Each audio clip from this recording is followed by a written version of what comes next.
राकेश टिकैत के बयान पर बड़ा सवाल, क्या एक आजादी के सिपाही का नाम सिर्फ इसलिए बदला जाए क्योंकि वे मुसलमान थे? मैं हूं सैयद अरमान और आप देख रहे हैं गोल्डन टाइम न्यूज। आजकल सोशल मीडिया पर किसान नेता राकेश टिकैत का एक वीडियो बड़ी तेजी से वायरल हो रहा है। इस वीडियो में वे मौलाना मोहम्मद अली जौहर यूनिवर्सिटी के बारे में कहते नजर आ रहे हैं कि अगर उन्हें यूनिवर्सिटी के नाम पर एतराज है तो नाम बदल दिया जाए, लेकिन बिल्डिंग को क्यों तोड़ा जाए। साथ ही उन्होंने ये भी कहा कि अगर यूनिवर्सिटी को तोड़ दिया गया तो गल्फ कंट्रीज में गलत मैसेज जाएगा। एक नजर देखिए राकेश टिकैत क्या कहते हैं। जौहर यूनिवर्सिटी पे क्या कहेंगे जिस तरह सरकार। हमने ये कहा कि उसके नाम से ऐतराज है, नाम बदल दो। उस पर कोई धार्मिक चिन्ह है वो बदल दो, बिल्डिंग से क्या ले। ये यूनिवर्सिटी को तोड़ो, इंटरनेशनल स्तर पे इनका मैसेज बहुत गलत जाएगा। जो गल्फ कंट्रियां हैं जहाँ से तेल लेते हैं, जहाँ पे हरी जैकेट पहन कर जाते हैं, तो वहाँ का आप उसका रिजल्ट आप देखना। फिर हमारा सबसे ज़्यादा व्यापार तो गल्फ कंट्री में है। आप यूनिवर्सिटी तोड़ रहे हैं यहाँ पे। अरे नाम से ऐतराज है, नाम तोड़ दो, बिल्डिंग से क्या दिक्कत है।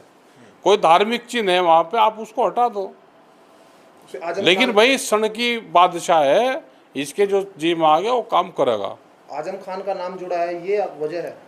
अरे अपना जोड़ लो। आपको तो किताब कभी स्कूल में गई नहीं, आपको तो फर्जी डिग्री बनाई। अब बच्चों को अगर डिग्रियां मिल रही है तो उसको आप तोड़ोगे बिल्डिंग को। अब जरा इस बयान पर ठहरकर गौर करने की जरूरत है। सबसे पहले सवाल यह है कि अगर नाम पर एतराज है तो नाम बदल दो। आखिर ये बात इतनी आसानी से कैसे कही जा सकती है? क्या राकेश टिकैत नहीं जानते कि मौलाना मोहम्मद अली जौहर कौन थे? क्या उन्हें मालूम नहीं कि वह इस मुल्क की आजादी की लड़ाई के सबसे बड़े रहनुमाओं में से एक थे? क्या उन्हें यह नहीं पता कि उन्होंने अपनी पूरी जिंदगी अंग्रेजों की हुकूमत के खिलाफ लड़ते हुए गुजार दी? मौलाना मोहम्मद अली जौहर सिर्फ एक सियासी लीडर नहीं थे, वह एक बड़े आलिम, शानदार पत्रकार, बेबाक तहरीक चलाने वाले रहनुमा और आजादी के सच्चे सिपाही थे। उन्होंने अपने अखबार कैमरोड और हमदर्द के जरिए अंग्रेजी हुकूमत की खुलकर मुखालफत की। इसके लिए उन्हें कई बार जेल जाना पड़ा, लेकिन उन्होंने कभी अपने असूलों से समझौता नहीं किया। उनके बड़े भाई मौलाना शौकत अली भी आजादी की जंग में उनके साथ कंधे से कंधा मिलाकर खड़े रहे। दोनों भाई अली ब्रदर्स के नाम से पूरी दुनिया में मशहूर हुए। और अगर उनकी वालिदा भी अम्मा यानी आबादी बानो बेगम का जिक्र ना किया जाए तो ये कहानी अधूरी रह जाएगी। वह उस दौर की ऐसी बहादुर मां थी जिन्होंने अपने दोनों बेटों को मुल्क की आजादी के लिए कुर्बान कर दिया। उन्होंने खुद भी जलसों में जाकर लोगों को अंग्रेजों के खिलाफ खड़ा होने की दावत दी। पर्दे में रहने वाली एक मां का इस तरह मैदान में उतरना उस जमाने में एक बहुत बड़ा इनकलाब था। मौलाना मोहम्मद अली जौहर ने अंग्रेजी हुकूमत के सामने कभी सर नहीं झुकाया। उनका मशहूर जुमला आज भी तारीख में दर्ज है, मैं एक गुलाम मुल्क में वापस नहीं जाऊंगा। 1931 में जब वह लंदन की गोल्डमेज कॉन्फ्रेंस में गए तो वहीं उनका इंतकाल हो गया। उनकी वसीयत के मुताबिक उन्हें किसी गुलाम हिंदुस्तान में दफन नहीं किया गया था, बल्कि यरूशलेम में सुपुर्द खाक किया गया। ये उनकी आज़ादी से मोहब्बत और अंग्रेजी हुकूमत के खिलाफ उनके अटल इरादे की मिसाल थी। ऐसे आज़ादी के मुजाहिद के नाम पर अगर कोई यूनिवर्सिटी बनी है तो क्या उस नाम को बदल देने की बात इतनी आसानी से की जा सकती है? अगर आजादी के सिपाहियों के नाम पर भी ऐतराज होने लगे तो फिर सवाल उठेगा कि इस मुल्क के इदारे आखिर किसके नाम पर होंगे?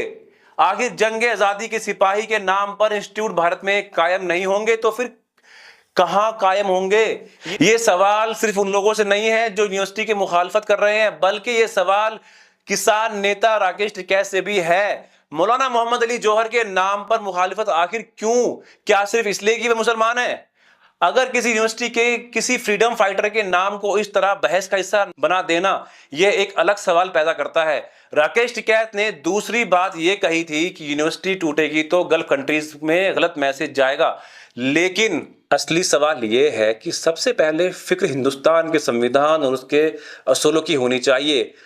हमारा भारत का संविधान अपने हर नागरिक को अपनी ख्वाहिश के मुताबिक एजुकेशन हासिल करने और इनके इंस्टीट्यूट कायम करने की आज़ादी देता है। हमारा संविधान हमें यह सिखाता है कि हर नागरिक और हर आज़ादी के सिपाही का एहतराम किया जाना चाहिए, चाहे उसका मजहब कोई भी हो।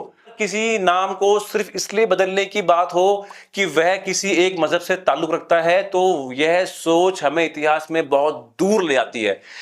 बीजेपी सरकार की नीतियों पर अलग अलग राय हो सकती है और लोकतंत्र में हर किसी को अपनी बात कहने का हक है, लेकिन जब एक वरिष्ठ किसान नेता भी किसी फ्रीडम फाइटर के नाम को बदल देने की बात आसानी से कह दे तो ये सवाल उठना लाजमी है कि क्या उन्हें मौलाना मोहम्मद अली जौहर की तारीख और उनकी कुर्बानियों का पूरा इल्म है या फिर ये सिर्फ एक राजनीति बयान है।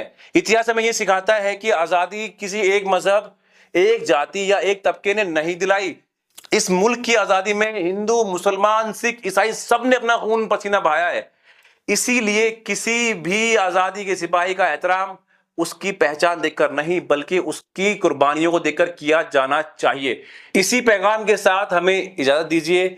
अगर आपको ये वीडियो पसंद आया हो तो इसे शेयर कीजिए ताकि हमारे आजादी के हीरोज की सही तारीख नई नस्ल तक पहुंच सके। जी हाँ, मैं हूं सैयद अरमान और आप देख रहे थे गोल्डन टाइम।